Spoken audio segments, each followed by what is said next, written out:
Hello बच्चों। इस video में हम पढ़ने वाले हैं सेल के बारे में। मुझे पता है आप सबको पता है ऑलरेडी कि सेल क्या है, फिर भी मैं आपको एक थोड़ा सा इंट्रोडक्शन दे देती हूँ कि ये सेल क्या होता है। ठीक है, तो सेल को बेसिक यूनिट ऑफ लाइफ बोला जाता है। क्यों बोला जाता है? क्योंकि सेल जो होता है, एक सेल ही होता है जो हमारे बॉडी के अंदर के सारे फंक्शंस को परफॉर्म करता है और हमारे बॉडी को स्ट्रक्चर प्रोवाइड करता है। ठीक है, इसलिए सेल को functional and structural basic unit of life ऐसे बोला जाता है। तो जैसे आपको पता है कि बहुत सारे सेल्स मिलकर क्या बनता है? टिश्यू बनता है। ठीक है, और बहुत सारे टिश्यूज़ को मिला कर क्या बनता है? आपका ऑर्गन बनता है। ठीक है, और ऑर्गन्स को मिला कर आपका बनता है ऑर्गन सिस्टम, और ऑर्गन सिस्टम मिलकर बनती है आपकी बॉडी। ओके, मतलब जो लिविंग ऑर्गेनिजम्स है, सारे के सारे लिविंग ऑर्गेनिजम्स जो होते हैं वो किससे बने होते हैं? सेल से बने होते हैं। मतलब जो लिविंग ऑर्गेनिजम्स की जो बॉडी है वो कैसे होती है? सेल्यूलर होती है, यानी सेल्यूलर स्ट्रक्चर प्रेजेंट होता है। ठीक है, तो जो सेल है वो फंक्शन प्रोवाइड करता है, यानी जैसे हमारे बॉडी के अंदर जो फंक्शन परफॉर्म हो रहे हैं, जो मॉलिक्यूल्स बन रहे हैं, मॉलिक्यूल्स टूट रहे हैं और ट्रांसपोर्टेशन हो रहा है, डाइजेशन हो रहा है और रेस्पिरेशन हो रहा है, ये सारे क्या है? हमारे लाइफ प्रोसेस है जो सेल क्या करता है? परफॉर्म करता है। ठीक है, एक सेल के अंदर बहुत सारा क्या होता है? फंक्शन परफॉर्म होता है। ठीक है, तो जैसे there are two types of organisms है, आपको पता है, unicellular organism and multicellular organism. Unicellular में क्या होता है कि जो सिंगल सेल है, सिंगल सेल क्या करता है? सारे प्रोसेस को, जो लाइफ प्रोसेस है उनको परफॉर्म करता है। मतलब यूनिसेल्यूलर यानी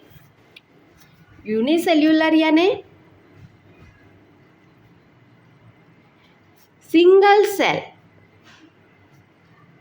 जैसे माइक्रो ऑर्गेनिजम्स है, जो स्मॉल ऑर्गेनिजम्स है जिनको हमें माइक्रोस्कोप के अंदर ऑब्जर्व करना पड़ता है, वैसे जो ऑर्गेनिजम्स हैं वो किस यूनिसेल्यूलर होते हैं, यानी उनके अंदर सिंगल सेल प्रेजेंट होता है। तो जैसे फॉर एग्जांपल यहाँ पर सिंगल सेल प्रेजेंट है, तो अब आपको कन्फ्यूजन हुआ होगा कि एक ही सेल प्रेजेंट होता है तो उनके लाइफ प्रोसेस कैसे परफॉर्म होते होंगे। तो वो जो सिंगल सेल है, वो सिंगल सेल ही क्या करता है? सारे लाइफ प्रोसेस को परफॉर्म करता है। मतलब यही सिंगल सेल के अंदर डाइजेशन होगा, यही सिंगल सेल के अंदर एक्सक्रीशन होगा, यही सिंगल सेल के अंदर रेस्पिरेशन होगा, ट्रांसपोर्टेशन होगा। इस तरह से एक ही सेल क्या करता है? सारे लाइफ प्रोसेस को परफॉर्म करता है। इसलिए तो सेल को बोला जाता है बेसिक यूनिट ऑफ लाइफ। अब जो मल्टी सेल्यूलर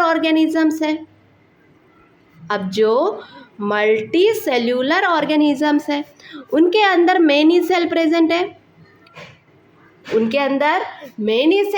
है, तो यहाँ पर क्या होता है? लेबर डिवीजन होता है। मतलब एक सेल कुछ अलग फंक्शन को परफॉर्म करेगा, दूसरा सेल कुछ दूसरे फंक्शन को परफॉर्म करेगा। इस तरह से वहाँ पर डिफरेंट टाइप्स ऑफ सेल्स है। जैसे हम जो है ह्यूमन बींग्स, हमारे बॉडी के अंदर मस्कुलर सेल्स है, न्यूरल सेल्स है, नर्व्स है, ठीक है, और ब्लड सेल है, बाकी एग है, ये सारे क्या है? ये सेल है। जैसे सिंगल ब्लड जो होता है, ब्लड के अंदर देखो, blood is a type of connective tissue. Blood भी क्या है? एक टाइप का टिश्यू है। ठीक है, तो ब्लड के अंदर आपका आरबीसी है, डब्ल्यूबीसी है, प्लेटलेट्स है। ठीक है, तो ये क्या है? ये सेल्स है, ये हमारे बॉडी के अंदर सेल प्रेजेंट है जो ब्लड में होते हैं। तो ये जो आरबीसी है, ये आरबीसी डिफरेंट फंक्शन को परफॉर्म करेगा, डब्ल्यूबीसी डिफरेंट फंक्शन को परफॉर्म करेगा, प्लेटलेट जो होता है वो अलग फंक्शन को परफॉर्म करेगा। इस तरह से यहाँ पर क्या हुआ है? लेबर ऑफ डिवीजन हुआ है। मतलब सेल यहाँ पर काम बांटे हैं। क्या हुआ, बॉडी के जो सेल्स है, एक सेल क्या बोलता है, हाँ मैं तो ऑक्सीजन को ट्रांसपोर्ट करूँगा। WBC क्या बोल रहा है, भाई मैं तो जो बैक्टीरिया बॉडी के अंदर आते हैं उनको मैं मारने का काम करूँगी। प्लेटलेट क्या बोलता है, भाई मैं तो ब्लड जो क्लॉट होता है, ब्लड क्लॉटिंग में हेल्प करूँगा। तो इस तरह से जो अलग टाइप्स ऑफ सेल्स है, डिफरेंट टाइप्स ऑफ सेल क्या करते हैं, डिफरेंट टाइप्स ऑफ फंक्शन को परफॉर्म करते हैं। तो ये हो गया आपका सेल का इंट्रोडक्शन। तो अब मुझे ऐसे लगता है कि आपको सेल के बारे में पता चल गया है कि सेल क्या होता है। ठीक है, अब नेक्स्ट हमारा जो टॉपिक है, ये सेल का स्ट्रक्चर कैसे होता है। देखो, जो प्लांट का सेल होता है, जैसे फॉर एग्जांपल ये प्लांट का सेल है। अब ये क्या है, आपके प्लांट का सेल है। और ये जो है फॉर एग्जांपल ये आपके एनिमल का सेल है। ये प्लांट सेल है और ये एनिमल सेल है। ठीक है, तो प्लांट सेल में जो है बाहर से एक मेम्ब्रेन प्रेजेंट होती है, आउटर मेम्ब्रेन प्रेजेंट होती है। जो outermost layer of plant cell, outermost layer of plant cell को बोला जाता है सेल वॉल। क्या बोला जाता है, सेल वॉल। ठीक है, तो प्लांट सेल में जो बाहर वाली जो लेयर है उसको बोला जाता है सेल वॉल। और फिर और एक लेयर प्रेजेंट होती है अंदर से, और एक लेयर प्रेजेंट है। ये जो लेयर है इसको बोला जाता है सेल मेम्ब्रेन। ये लेयर को क्या बोला जाता है, सेल मेम्ब्रेन और प्लाज्मा मेम्ब्रेन। सेल मेम्ब्रेन और प्लाज्मा मेम्ब्रेन। ओके, तो प्लांट सेल में देखो, प्लांट सेल में क्या प्रेजेंट है, आपकी सेल वॉल प्रेजेंट है। और बाहर की outermost layer of the plant cell is called cell wall. Outermost layer of the plant cell is called cell wall. और outermost layer of the animal cell is called cell membrane. क्योंकि animal cell के अंदर ये क्या है आपका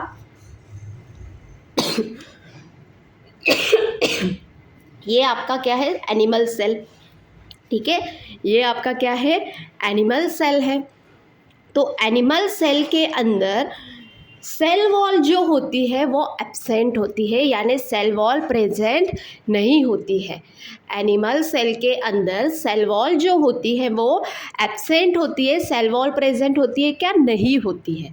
तो outermost layer of the animal cell is called cell membrane. It's called cell membrane. Already मैंने यहाँ पर लिखा है।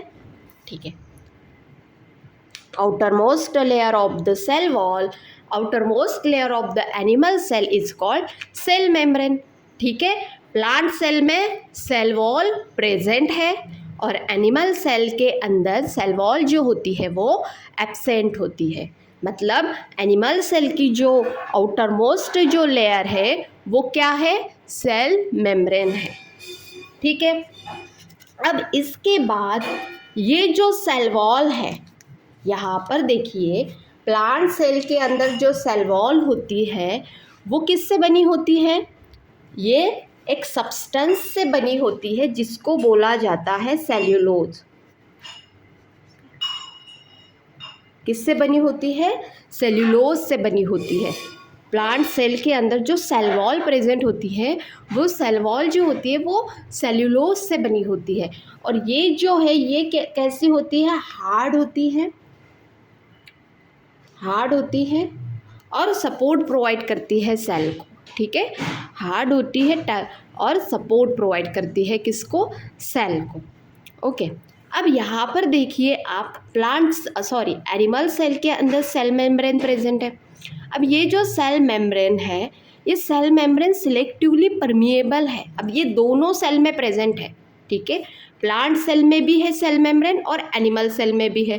प्लांट सेल के अंदर बस क्या है, सेल वॉल है, एनिमल सेल के अंदर सेल वॉल नहीं है। ठीक है, तो ये जो सेल मेम्ब्रेन जो होती है ये सिलेक्टिवली परमिएबल है। सिलेक्टिवली परमिएबल यानी प्लाज्मा मेम्ब्रेन कैसी है, सिलेक्टिवली